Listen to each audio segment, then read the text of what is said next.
All right, with that, let's shift our focus to India now. The constitutional amendment over the Women's Reservation in the Parliament and state assemblies and the bill to establish a delimitation mechanism have been defeated in the Lok Sabha, that's the lower house of the Parliament. The government has failed to get a two-thirds majority during the vote on the amendment during the ongoing special session of the Parliament.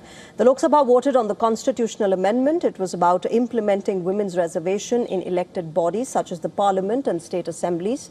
However, over 200 MPs voted against the amendment, causing it to fail. The government needed a two-thirds majority to pass the constitutional amendment. The opposition says that they voted against it because it was linked to a delimitation bill. Leader of the opposition in Lok Sabha, Rahul Gandhi, said this after the bill was defeated. Take a listen.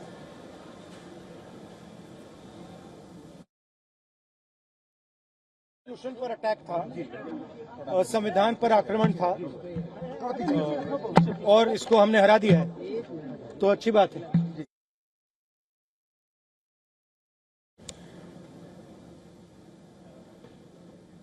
Now, opposition parties were in uproar over these bills being introduced together. Delimitation, remember, is a controversial subject, especially for southern states. They fear that the proportion of their representation in the parliament will be reduced if delimitation occurs. Constitutional amendments require a two-thirds majority in both Lok Sabha and the Rajya Sabha to pass. Now, the Bharatiya Janata Party-led National Democratic Alliance, or the NDA, did not have the required numbers in the Lok Sabha.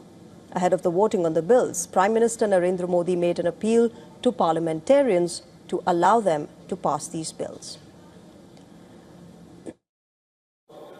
चाहे दक्षिण हो, उत्तर हो, पूर्व हो, पश्चिम हो, छोटे राज्य हो, बड़े राज्य हो, मैं आज एक जिम्मेवारी से कहना चाहता हूं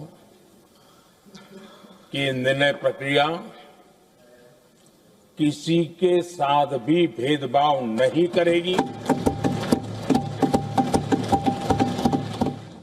However, the Government of India has issued a Gazette notification stating that the 2023 Women's Reservation Bill has come into force.